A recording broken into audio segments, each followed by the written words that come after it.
Você já imaginou uma Sexta-feira Santa virar um pesadelo real? Fique até o fim e descubra 3 histórias de terror que vão te deixar sem dormir.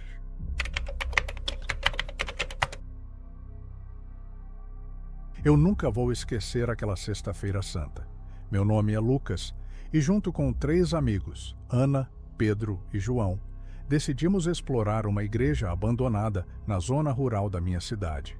Era um lugar que todo mundo evitava, com suas janelas quebradas e telhado meio desabado, mas a curiosidade nos venceu. Chegamos ao entardecer, o céu tingido de vermelho, e o ar parecia pesado, como se carregasse um aviso que ignorei. Entramos pela porta lateral, que rangeu alto o suficiente para me arrepiar. O interior estava coberto de poeira, teias de aranha pendiam como cortinas, e o cheiro de mofo era insuportável. Mas o que realmente me fez parar foi o altar. Lá no centro da igreja havia uma mesa de pedra manchada de vermelho escuro. Sangue seco, eu tinha certeza. Ao redor, velas pretas derretidas ainda tremiam com chamas fracas, apesar de ninguém ter pisado ali em anos. Pedro riu, dizendo que era só tinta, mas eu senti um frio na espinha. Peguei meu celular para filmar e foi quando notei. As velas não tinham pavio visível, mas continuavam queimando. Ana sussurrou que devíamos ir embora, mas João, o mais teimoso, insistiu em subir ao altar. Ele tocou a pedra e recuou, gritando que estava quente. Não era imaginação. Vapor subia do sangue seco, como se algo o estivesse aquecendo por baixo. Meu coração disparou e eu sabia que não estávamos sozinhos ali. Aquela descoberta não era só assustadora. Era um sinal de que tínhamos invadido algo que não deveríamos.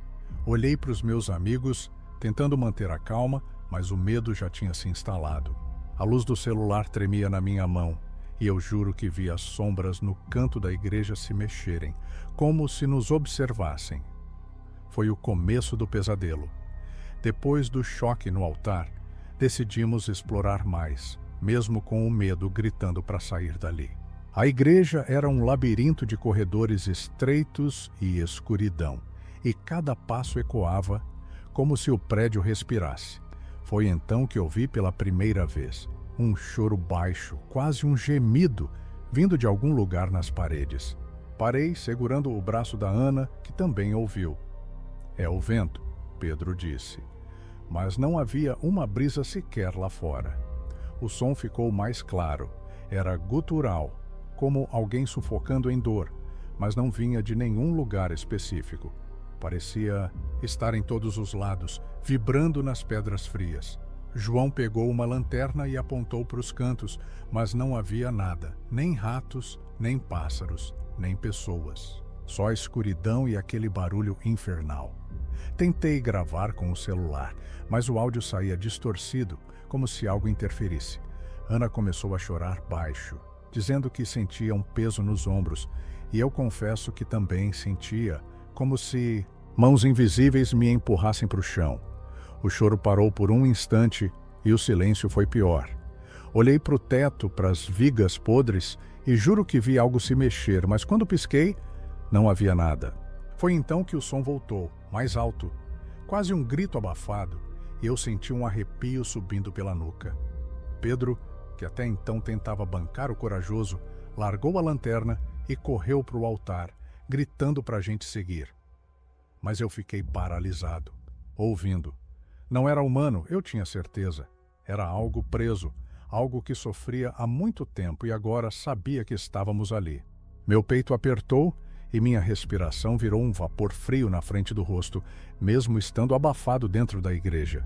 Olhei para os meus amigos e vi nos olhos deles o mesmo pavor que eu sentia. Aquele som não era só um ruído, era um aviso, e nós éramos os alvos. O pânico já tinha tomado conta, mas eu ainda tentava manter a cabeça no lugar. Enquanto discutíamos se íamos embora ou não, decidi dar uma última olhada na área principal. Peguei minha lanterna e caminhei devagar, o som do choro ainda ecoando na minha mente. Foi então que a vi, uma figura encapuzada, ajoelhada num canto escuro perto do altar. Estava de costas, com um manto preto esfarrapado cobrindo o corpo, e parecia rezar em silêncio. Meu coração parou. Oi? Quem tá aí? Minha voz saiu tremendo, mas a figura não respondeu. A luz da lanterna tremia na minha mão e eu dei um passo à frente, tentando entender o que via. Então pisquei e ela sumiu. Simplesmente desapareceu, como se nunca tivesse estado ali. Corri até o canto, mas não havia marcas no chão, nem pegadas na poeira, nada. Chamei os outros e Ana veio correndo, perguntando o que eu tinha visto. Descrevi a figura e ela ficou pálida, dizendo que sentiu um vento gelado passar por ela no mesmo instante. Pedro, que agora estava mais quieto, sugeriu que era minha imaginação, mas eu sabia que não era. Eu a vi tão claramente quanto vejo essas palavras agora. Tentei racionalizar. Talvez fosse um reflexo, um truque da luz, mas o frio que senti na espinha dizia o contrário. Voltei para o canto e apontei a lanterna para as paredes, procurando alguma explicação. Foi quando notei. Uma rachadura na pedra formava um desenho estranho, quase como um rosto contorcido em dor. Não sei se já estava ali antes, mas parecia me encarar. Meu estômago revirou e eu recuei, tropeçando em uma tábua solta. A sensação de ser observado ficou insuportável, e eu sabia que aquela figura não era só uma visão, era algo que ainda estava lá, esperando. Quando olhei para os meus amigos, vi que eles também sentiam. Aquela igreja não era só um lugar abandonado, era um palco para algo muito pior. Já estávamos todos no limite, mas João, teimoso como sempre, encontrou algo que mudou tudo. Perto do altar, escondido sob uma pilha de entulho, havia um diário velho, com capa de couro rachado e páginas amareladas. Ele abriu e começou a ler em voz alta, ignorando nossos pedidos para parar. Era um relato de 1890, escrito por um padre. Dizia que naquela Sexta-feira Santa, a igreja foi palco de um ritual secreto, um sacrifício humano para invocar algo que o padre chamava de o Guardião das Sombras. O texto descrevia uma jovem sendo amarrada ao altar, seu sangue usado para traçar símbolos nas pedras, enquanto cânticos ecoavam, mas o ritual foi interrompido. Aldeões invadiram o lugar, mataram os participantes e selaram a igreja. O padre escreveu que o sacrifício ficou incompleto e o guardião nunca foi libertado, mas também nunca deixou o lugar. Enquanto João lia, o ar ficou mais frio e as velas no altar tremiam mais forte. Ana arrancou o diário das mãos dele, gritando que era loucura mexer naquilo, mas eu peguei para ver o final. A última página dizia: "Ele espera os curiosos. O sangue chama o sangue." Meu corpo inteiro gelou. Olhei para o altar e percebi que estávamos ali no mesmo dia do ritual, Sexta-feira Santa. Tentei jogar o diário fora, mas ele caiu aberto numa página com um desenho. O altar, idêntico ao que víamos, com uma figura encapuzada ao fundo. Era a mesma que eu tinha visto. Pedro começou a rir, nervoso, dizendo que era coincidência, mas então ouvimos um estalo alto. Uma das vigas do teto rachou sozinha. O chão tremeu de leve e eu senti um cheiro metálico no ar, como sangue fresco. O ritual não tinha acabado. Ele estava esperando por nós para continuar. Meu coração batia tão forte que doía, e eu sabia que tínhamos que sair dali antes que fosse tarde demais. Foi quando decidimos correr. Pegamos nossas coisas e corremos para as portas, mas elas não abriam. Eu puxei a maçaneta com força, bati nas tábuas velhas, mas nada cedia. Estavam trancadas por fora ou por algo que não víamos. O choro voltou, agora alto e claro, como se viesse debaixo do chão. Ana gritava, Pedro chutava a porta e João só olhava para o altar, pálido. "A gente não vai sair", ele disse, baixo.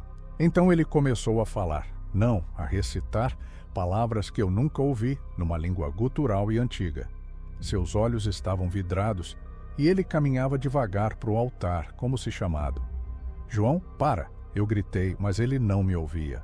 Peguei ele pelo braço, mas sua pele estava gelada e ele me empurrou com uma força que não tinha antes. Ana caiu de joelhos, rezando, enquanto Pedro tentava quebrar uma janela. Eu olhei para o altar e vi. As manchas de sangue estavam frescas, brilhando sob a luz das velas, que agora ardiam mais alto. O diário caiu no chão, aberto na página do desenho, e juro que a figura encapuzada parecia maior, mais real. João parou no altar e ergueu as mãos, ainda falando aquela língua maldita. Foi então que o chão rachou. Uma fissura abriu sob nossos pés e um vento gelado subiu, trazendo um cheiro de podridão. Eu puxei Ana e corri para a janela, ajudando Pedro a quebrar o vidro. Saímos rastejando, cortados e sangrando, mas vivos. Olhei para trás e vi João parado, encarando o vazio, enquanto a igreja tremia. Não sei o que aconteceu com ele. Nunca mais o vimos. A polícia disse que o prédio desabou por causas naturais, mas eu sei a verdade. Aquela Sexta-feira Santa não foi só uma exploração idiota. Algo nos escolheu, e eu ainda ouço aquele choro nos meus pesadelos. O sangue chamou o sangue, e eu escapei por pouco.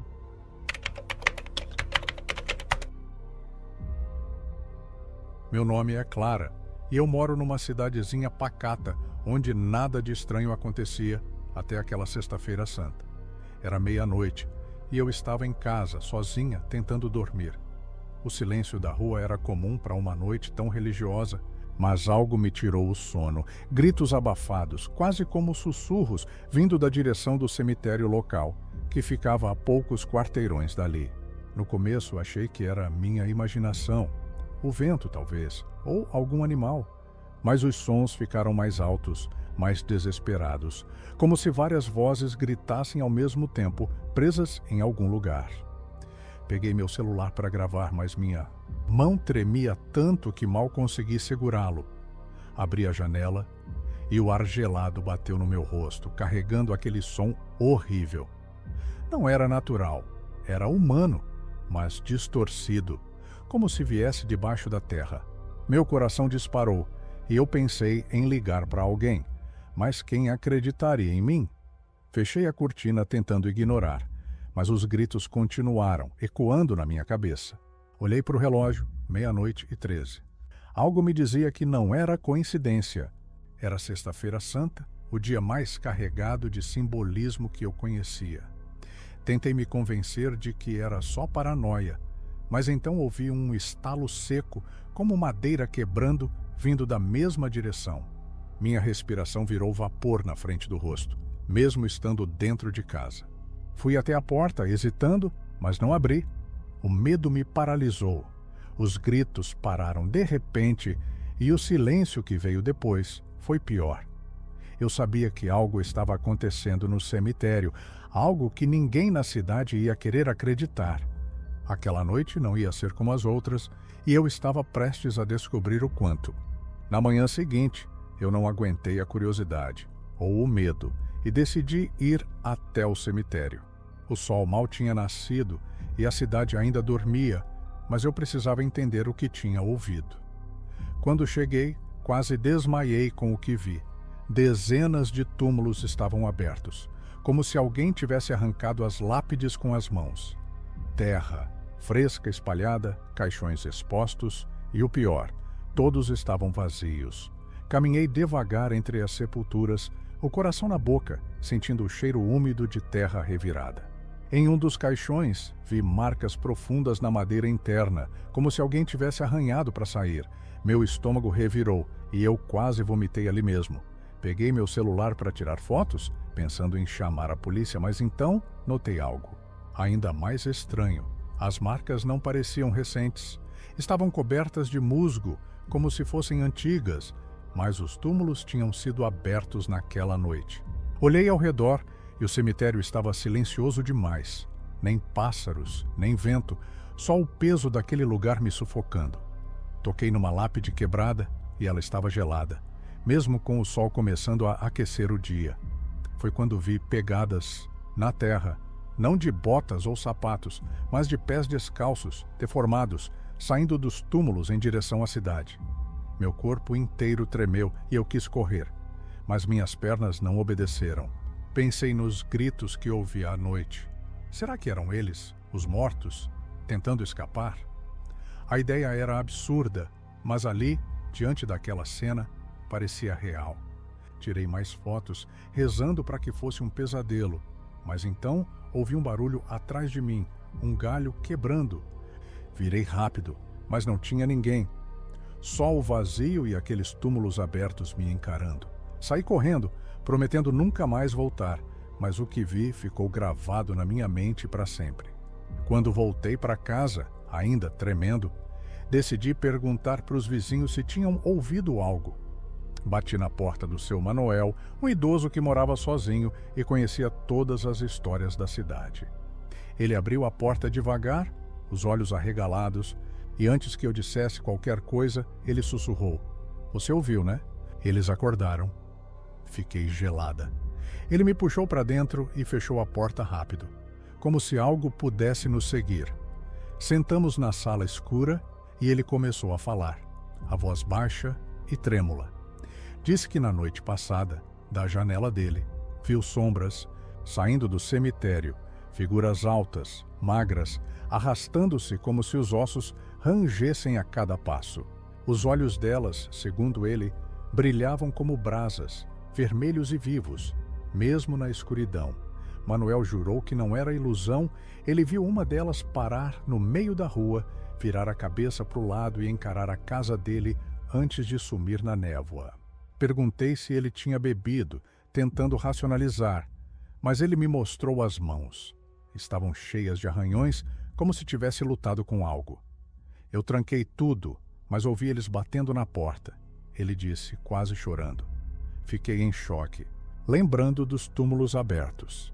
Manuel pegou um terço e começou a rezar, dizendo que aquilo só podia ser coisa da Sexta-feira Santa, um dia em que o véu entre os mundos fica fraco. Tentei acalmá-lo, mas eu mesma não acreditava nas minhas palavras. Os olhos brilhantes que ele descreveu não saíam da minha cabeça, e eu comecei a sentir que estava sendo observada, mesmo ali dentro. Quando saí da casa dele, o sol já estava mais alto, mas o ar parecia mais frio. Olhei para o cemitério ao longe e juro que vi um vulto se mexer entre as árvores. Corri para casa, trancando tudo, mas o medo já tinha me dominado. No fim da tarde, decidi verificar as câmeras de segurança da rua. Minha casa tinha uma instalada na varanda e eu precisava de provas de que não estava ficando louca. Conectei o celular ao sistema e comecei a assistir às gravações da noite anterior. Primeiro só escuridão e silêncio, mas lá pelas 2 da manhã a imagem ficou granulada, como se algo interferisse. Então eu vi vultos indistintos, altos e curvados, passando pela rua em direção à igreja da cidade. Não dava para ver rostos, só formas escuras, mas um deles carregava algo, uma coisa que se mexia, como se estivesse viva. Meu coração parou. Ampliei a imagem o máximo que consegui, mas os detalhes sumiam, como se a câmera se recusasse a capturar. O pior foi o som, um chiado baixo, misturado com grunhidos, que não estava lá quando assisti ao vivo. Parei o vídeo e respirei fundo, tentando entender o que aquilo significava. A igreja ficava perto do cemitério, e eu lembrei que Manuel tinha falado sobre a névoa indo naquela direção. Será que eles estavam levando algo? Ou alguém para lá? Tentei enviar o vídeo para o meu amigo Tiago, que entende de tecnologia, mas o arquivo corrompia toda vez que eu tentava. Desesperada, voltei a assistir e notei outra coisa. Num frame, por um segundo, os vultos pararam e 2 pontos vermelhos brilharam na tela, os olhos que Manuel descreveu. Desliguei tudo, com as mãos suando, e ouvi um barulho na janela. Era só o vento, mas eu não consegui dormir. Aquela gravação não era só uma prova, era uma ameaça. O que quer que tenha saído do cemitério sabia que estava sendo visto, e eu tinha a sensação de que ele não ia parar por aí. Guardei o vídeo, mas ele ficou na minha cabeça, me assombrando. No dia seguinte, a cidade inteira estava em choque. Acordei com barulho de sirenes e fui para a rua ver o que acontecia. Vizinhos se amontoavam, cochichando, e eu segui o movimento até a praça central. Lá, O chão estava coberto de pegadas lamacentas, não de sapatos, mas de pés descalços, tortos, como as que vi no cemitério. E havia mais: ossos humanos, espalhados como se jogados de propósito, alguns ainda com pedaços de carne seca. A polícia estava lá tirando fotos, mas ninguém explicava nada. Um dos policiais disse que era vandalismo, mas eu vi o medo nos olhos dele. Fui para a casa do Manuel para contar, mas ele não abriu a porta. Só ouvi ele rezando lá dentro, alto e rápido. Voltei para o cemitério, mesmo sabendo que era loucura, e vi que os túmulos estavam ainda mais revirados, como se algo tivesse voltado para pegar o que faltava. A igreja, que ficava logo depois, tinha marcas na porta, arranhões profundos como de unhas. Não entrei, mas ouvi um gemido baixo vindo de lá dentro e corri. Naquela noite, tranquei tudo e fiquei olhando para as câmeras, mas elas pararam de funcionar de repente. O silêncio voltou, mas não era tranquilo, era pesado, como se algo esperasse do lado de fora. Nunca contei para as autoridades o que vi no vídeo ou no cemitério, porque sei que não acreditariam. Mas até hoje, toda Sexta-feira Santa, eu ouço passos arrastados na rua e vejo sombras na janela. Os ossos sumiram no dia seguinte e a polícia nunca achou os corpos dos túmulos. Manuel se mudou semanas depois, sem se despedir. Eu fiquei, mas não sou mais a mesma. O cemitério acordou naquela noite e algo saiu de lá. Algo que ainda está por aí, esperando.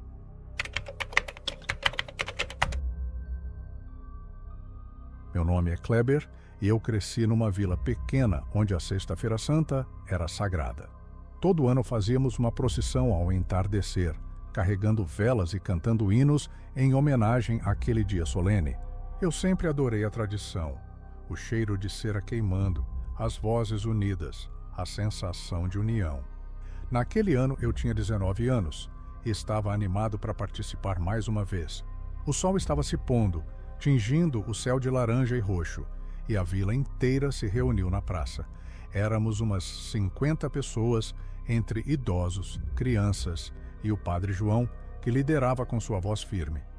Acendi minha vela sentindo o calor da chama na mão, e começamos a caminhar pelas ruas de paralelepípedos. Os hinos ecoavam, e eu cantava junto, perdido na paz do momento. Olhava para os rostos conhecidos ao meu redor, Dona Rosa com seu terço, o pequeno Miguel segurando a mão da mãe, e me sentia em casa. O ar estava fresco, mas não frio, e o silêncio entre os cânticos era reconfortante. Passamos pela igreja, velha, com suas portas fechadas há anos, e seguimos em direção ao campo aberto, onde sempre terminávamos com uma oração. Não havia nada de estranho no começo, era só mais uma procissão, como todas as outras que eu lembrava desde criança. Meu irmão caçula, Tiago, estava ao meu lado, brincando com a cera derretida da vela dele. E eu sorri para ele. Tudo parecia perfeito, quase mágico, com a luz das velas refletindo nos olhos de todos. Eu não tinha ideia de que aquele seria o último momento de calma antes do horror tomar conta. A Sexta-feira Santa daquele ano ia ficar marcada para sempre, e eu nunca mais olharia para aquelas ruas do mesmo jeito. Estávamos a meio caminho do campo quando tudo mudou. De repente, uma névoa densa começou a subir do chão, como se brotasse das pedras. Primeiro, achei que era só um efeito do clima. O crepúsculo às vezes trazia umidade, mas ela ficou mais espessa em segundos, engolindo a luz das velas. Os hinos começaram a falhar, as vozes hesitando, e eu senti um frio cortante subir pelas pernas. Olhei para Tiago, que apertou minha mão, os olhos arregalados. "Kleber, tá muito escuro", ele sussurrou, e eu tentei acalmá-lo, mas minha própria voz tremia. A névoa não era normal, tinha um cheiro acre, quase como enxofre, e parecia viva, girando ao nosso redor. O padre João gritou para a gente continuar cantando, mas os hinos viraram murmúrios confusos. Minha vela apagou, mesmo sem vento, e quando tentei reacendê-la, a chama não pegava. Olhei para os outros e vi o pânico crescendo. Dona Rosa segurava o terço com tanta força que os dedos sangravam, e Miguel chorava alto. A névoa subiu até nossos peitos e eu mal conseguia ver Tiago, mesmo estando tão perto. Foi então que os sussurros começaram. Não eram nossas vozes, mas algo vindo da névoa, baixo e agoniado, como gemidos de gente sofrendo. Tentei gritar para o padre, mas minha voz saiu abafada, como se a névoa a engolisse. Segurei Tiago mais forte, sentindo o coração disparar, e percebi que não estávamos mais andando em linha reta. O grupo tinha se espalhado, perdido na bruma. O chão parecia mole sob meus pés e eu tropecei, quase caindo. Levantei rápido, mas a sensação de estar sendo puxado para baixo não passava. Aquela névoa não era só um fenômeno, era um aviso, um véu que escondia algo terrível. Eu só queria sair dali, mas não sabia para onde ir. O caos tomou conta quando as figuras apareceram.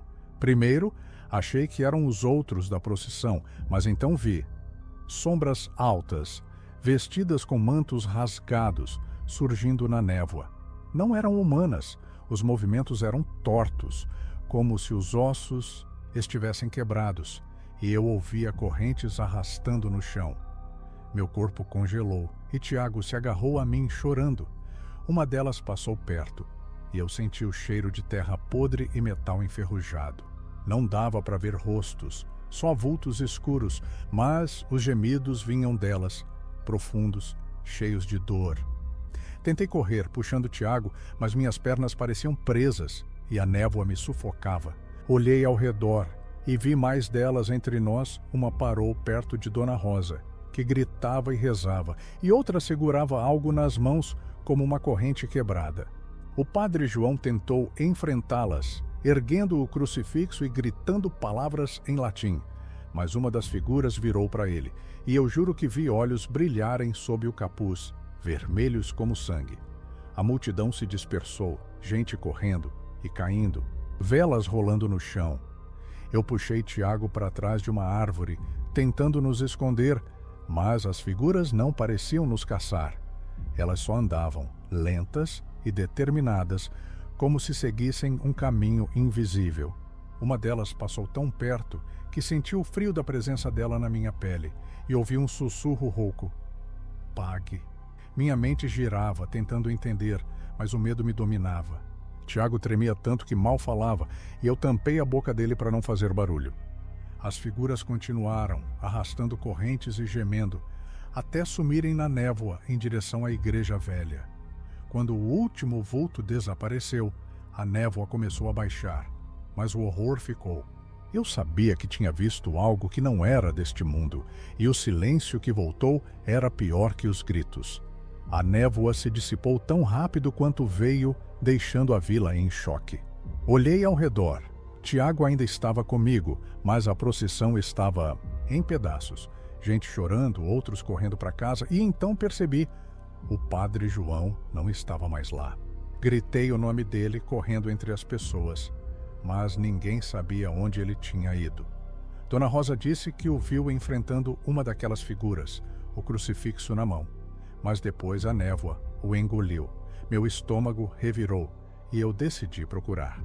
Puxei Tiago comigo, mesmo ele implorando para voltar para casa, e fomos na direção da igreja velha, para onde as figuras tinham ido. O silêncio era cortado só pelos nossos passos, e o ar parecia mais pesado a cada metro. Chegamos à porta da igreja e meu coração parou. Estava entreaberta, coisa que nunca vi em anos. Empurrei devagar, e o rangido ecoou como um grito. Lá dentro estava escuro, mas ouvi algo, um murmúrio baixo, como uma oração.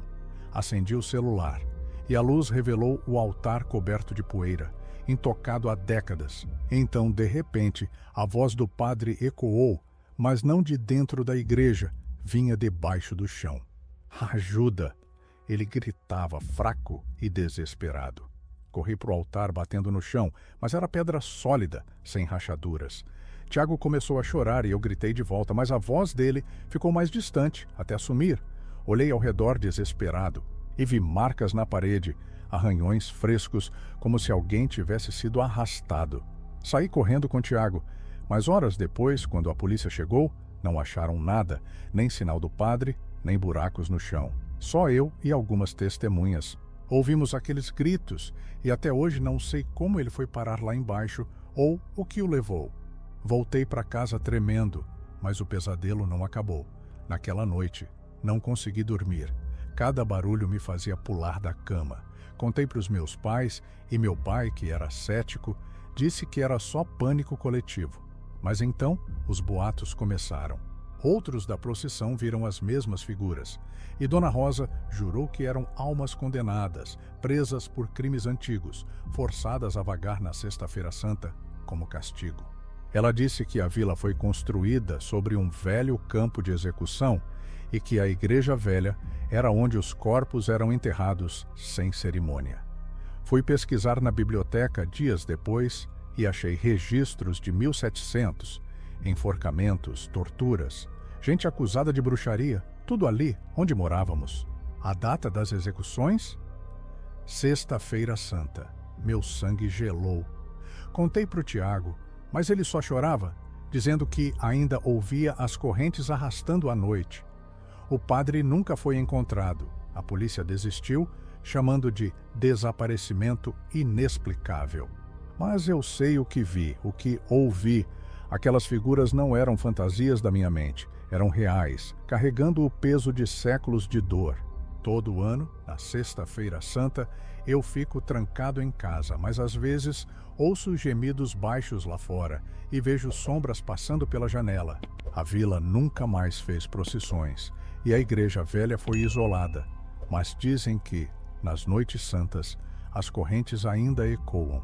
Eu carrego aquele dia comigo, um trauma que não explica. As almas condenadas voltaram para nos lembrar de algo, e o Padre João pagou o preço. Não sei se foi um aviso ou uma maldição, mas nunca mais vou duvidar do que vi.